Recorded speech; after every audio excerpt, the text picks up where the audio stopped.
Ego. What does it really mean to have a big ego? Today we'll be talking about how our ego is ruining our lives and how we can keep it in check.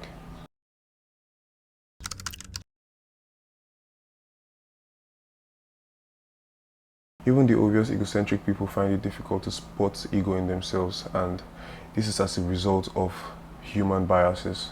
But then, what does the word ego mean? Ego simply refers to a person's sense of self-worth and self-importance, and this is mostly inflated. As humans, one way or the other, we all fall into the ego spectrum, but some higher than others. So it's safe to say that no one is completely void of ego, but then it's important to keep it healthy and in check.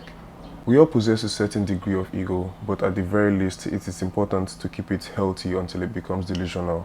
We can't really talk about ego without pointing out the misleading advices from a lot of self-help gurus advising us to know our worth and be very much self-aware. But then a lot of people misunderstand the concept of knowing your worth. It does not come natural to a lot of people. When you say know your worth, some people awaken a sense of pride instead of actually assessing to know their true worth. They overvalue themselves and expect you to pay the price to know a trashy person. We are often expected to love ourselves, know our worth, and be confident without actually learning the boundaries and when these things actually inflate our sense of self-importance instead of actually teaching us to work on ourselves and become better people over time. The question is, how does knowing your worth as a truly worthless person translate to living a happy life? It doesn't help in any way if you ask me. The phrase know your worth was not created to cater to your ego and your false sense of self, but actually to do the opposite.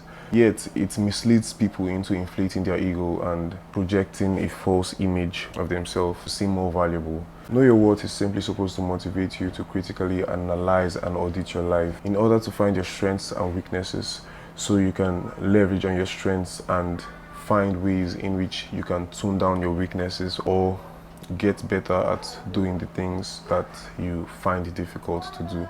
But the ego finds a way to make you feel good about even the things that you're not very good at because it clouds your judgment and makes you feel like you're better than everyone else.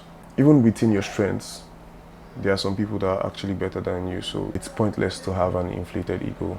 Most times when people hear the phrase know your worth, it triggers a sense of importance, and almost all the times it is not backed by any sense of competence. True confidence actually stems from mastery and consistency on a particular path.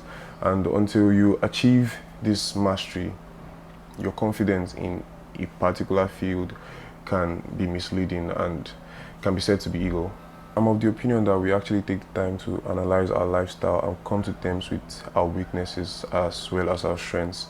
Before other people do, you should ask yourself if your sense of self-worth is actually valid or backed by any sense of competence. Do you truly know your worth, or you're one of the many people falsifying self-love and acting like they love themselves for who they are when in truth they wish they could be better and they wish that they could actually be living the life they perceive themselves as, which is a very false image of themselves. Falling in love with a false image of yourself is the very opposite of self-love, and most of this is as a result of ego. Ego never gets any work done. It actually stops you from working on yourself and becoming better at what you do. Because even before you achieve mastery, you have already convinced yourself that you're a master at a particular craft. Then where's the room to grow? There is none. Ask yourself if you're in love with a made-up image of yourself. To answer this question, you need a moment to reflect on your sense of importance. True confidence doesn't just happen. It stems from a track record of competence and accomplishment over time. Hence, a high sense of importance and self-worth without competence is merely considered an inflation of one's ego. It's always advised that we keep our ego in check because without true assessment, our ego can be really misleading, stunting our growth and leaving no room for true improvement. It's really pointless to have a sense of self-worth bigger than our actual reality. When we get there, it's almost impossible to go back, because it blinds us from our actual weaknesses and exaggerates our strengths, which in turn blocks us from actually improving our lives over time. Yes, it's difficult to spot ego in ourselves because of our natural biases. It only takes critical assessment of our lifestyle and a determination to grow and improve the standard of our living.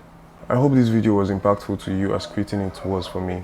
If you're yet to subscribe to this channel, I urge you to do so and drop a like on this video to help it get more reach. Thank you for watching this video. See you next time.